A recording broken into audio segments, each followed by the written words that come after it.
Bismillahirrahmanirrahim. Assalamualaikum warahmatullahi wabarakatuh. Nama saya Rizal Qori Amarullah. Saya dari kelompok 7 yang beranggotakan Bapak Yadi Mulyadi dan Bapak Wahyudin.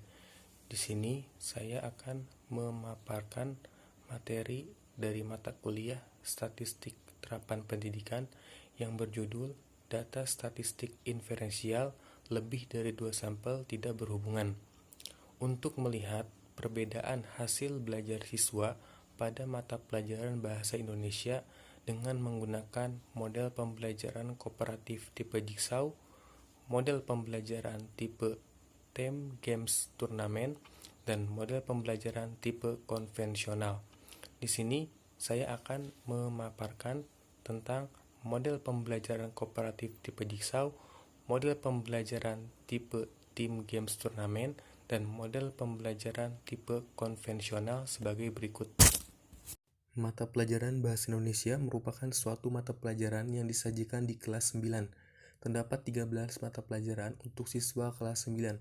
Kelas 9A berjumlah 25 siswa, kelas 9B berjumlah 25 siswa, dan kelas 9C berjumlah 30 siswa. Data-data nilai kelas 9A dengan menggunakan model pembelajaran kooperatif tipe Jigsaw, kelas 9B dengan menggunakan model pembelajaran kooperatif tipe Theme Games Turnamen, dan kelas 9C dengan menggunakan model pembelajaran konvensional. Dalam pembelajaran Bahasa Indonesia akan disajikan dalam bentuk statistik inferensial lebih dari 2 sampel tidak berhubungan atau uji ANOVA. Model pembelajaran kooperatif tipe Jigsaw adalah salah satu tipe pembelajaran kooperatif di mana pembelajaran melalui penggunaan kelompok kecil siswa yang bekerja sama dalam memaksimalkan kondisi belajar untuk mencapai tujuan pembelajaran dan mendapatkan pengalaman belajar yang maksimal, baik pengalaman individu maupun pengalaman kelompok. Model pembelajaran kooperatif tipe Theme Games Turnamen adalah salah satu tipe atau model pembelajaran kooperatif yang mudah diterapkan, melibatkan aktivitas seluruh siswa tanpa harus ada perbedaan status, melibatkan peran siswa sebagai tutor sebaya, dan mengandung unsur permainan dan reinforcement.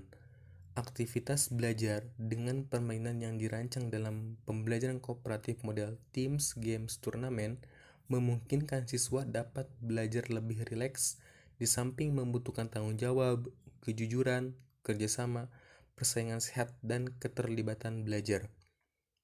Model pembelajaran konvensional adalah model pembelajaran tradisional yang salah satu di antaranya adalah metode ceramah.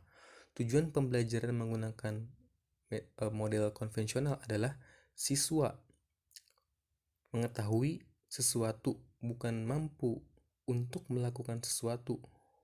Pada saat proses pembelajaran, siswa banyak mendengarkan. Sedangkan statistik inferensial adalah statistik yang digunakan untuk menganalisis data sampel dan hasilnya akan digeneralisasikan untuk populasi di mana sampel diambil. Selain itu, untuk memberi peluang sejauh mana kebenaran data sampel terhadap populasi, maka peneliti menentukan nilai tingkat signifikan. Selanjutnya, lebih dari 2 sampel tidak berhubungan adalah ANOVA, merupakan singkatan dari Analysis of Variance, salah satu uji komparatif atau uji perbedaan yang digunakan untuk menguji perbedaan mean rata-rata data lebih dari 2 kelompok atau sampel. Yang selanjutnya, yang B, data nilai siswa kelas 9A dengan menggunakan model pembelajaran kooperatif tipe Jigsaw, kelas 9B dengan menggunakan model pembelajaran kooperatif tipe Teams Games Turnamen, dan kelas 9C dengan menggunakan model pembelajaran konvensional. Dari tabel di atas dapat diketahui bahwa jumlah keseluruhan siswa kelas 9A dengan menggunakan model pembelajaran kooperatif tipe Jigsaw berjumlah 25 orang, kelas 9B dengan menggunakan model pembelajaran kooperatif tipe Team Games Turnamen berjumlah 25 siswa, dan kelas 9C dengan menggunakan model pembelajaran konvensional berjumlah 30 siswa. dan semua peserta didik telah mengikuti pembelajaran bahasa Indonesia, maka seperti yang terlihat di tabel, semua peserta didik mendapatkan nilai, sehingga tidak ada kolom nilai yang kosong. Demikian pemaparan dari saya. Yang selanjutnya bagian analisis data yang akan disampaikan oleh Bapak Yadi Mulyadi. Demikian pemaparan dari saya. Kurang lebihnya mohon maaf. Wassalamualaikum warahmatullahi wabarakatuh. Bismillahirrahmanirrahim. Assalamualaikum warahmatullahi wabarakatuh. Saya Yadi Mulyadi akan melanjutkan pembahasan selanjutnya, yaitu mengenai analisis data. Yang pertama adalah pengujian normalitas data dan homogenitas varian. Bisa dilihat dari tampilan berikut ini. Inilah tampilan analisis data, pengujian normalitas data dan homogenitas varian. Yang pertama, kita lihat tabel normalitas data. Hasil analisis output ini menjelaskan hasil uji apakah sebuah distribusi data dapat dikatakan normal ataukah tidak. Pedoman pengambilan keputusannya ada dua. Yang pertama, jika nilai sig atau signifikansi atau nilai probabilitas lebih kecil daripada 0,05, maka distribusi tidak normal. Dan yang kedua, jika nilai sig atau signifikansi atau nilai probabilitas lebih besar dari 0,05, maka distribusi normal. Jadi ada dua macam alat uji kenormalan distribusi data yang dapat digunakan, yaitu dengan Kolmogorov-Smirnov dan Shapiro-Wilk. Berdasarkan tampilan output test of normality, terlihat bahwa nilai sig Kolmogorov-Smirnov ketiga kelompok pembelajaran, yaitu Jigsaw, TGT, dan konvensional adalah lebih kecil dari 0,05. Demikian pula pada Shapiro-Wilk, nilai sig untuk ketiga kelompok pembelajaran adalah lebih kecil dari 0,05. Nah, bisa terlihat di tabel ini bahwa untuk Kolmogorov Smirnov untuk model Jigsaw signya adalah 0,006, untuk TGT nilai signya 0,012 dan konvensional signya adalah 0,003. Ini menunjukkan Kolmogorov Smirnov signya lebih kecil daripada 0,05. Dan di Shapiro-Wilk terlihat di model Jigsaw signya nilainya adalah 0,035, dan untuk model TGT nilai signya adalah 0,002, dan untuk model konvensional nilai signya adalah 0,008. Jadi kesimpulannya, distribusi data skor hasil belajar bahasa Indonesia siswa kelas pembelajaran Jigsaw, TGT, dan konvensional berdistribusi tidak normal. Sedangkan sebaran data tampak seperti gambar di bawah ini. Nah, inilah tabel normal QQ plot of skor hasil belajar model pembelajaran Jigsaw. Nah, di sini terlihat bahwa sebagian besar data skor hasil belajar di kelas Jigsaw berada jauh di sekitar garis. Hal ini menunjukkan bahwa data skor hasil belajar di kelas Jigsaw berdistribusi tidak normal. Terlihat titik-titiknya jauh dari garis ya.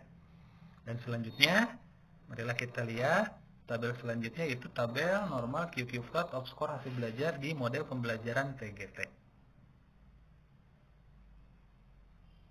Nah, di sini juga terlihat bahwa sebagian besar data skor hasil belajar di kelas TGT berada jauh di sekitar garis. Hal ini menunjukkan bahwa data skor hasil belajar di kelas TGT berdistribusi tidak normal. Terlihat titik-titiknya jauh ya, yang nempel cuma satu.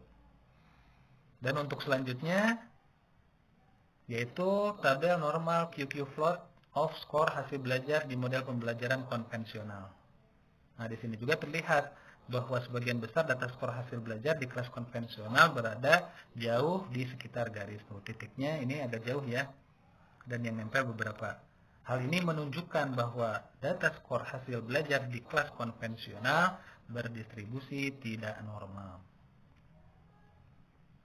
Selanjutnya, Untuk mengetahui kehomogenitasan varians pada ketiga kelompok pembelajaran dapat dilihat pada tabel berikut.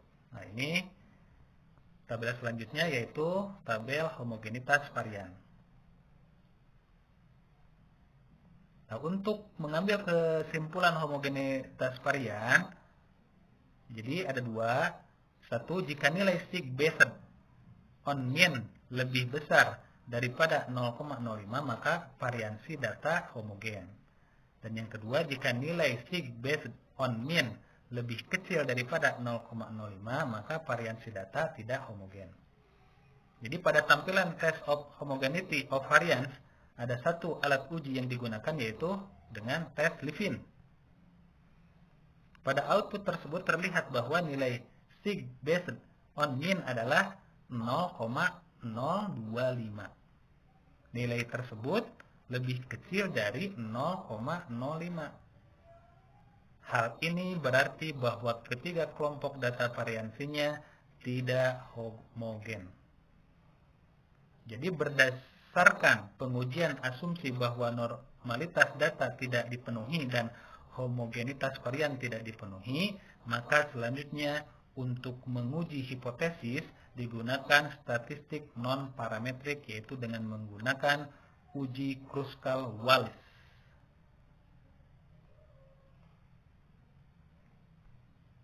Demikianlah pemaparan dari saya. Mohon maaf apabila ada kesalahan. Terima kasih. Assalamualaikum warahmatullahi wabarakatuh. Assalamualaikum warahmatullahi wabarakatuh. Nama saya Wahyudin. Saya dari kelompok 7. Dan pada kesempatan ini akan melanjutkan pemaparan selanjutnya dari Pak Yadi.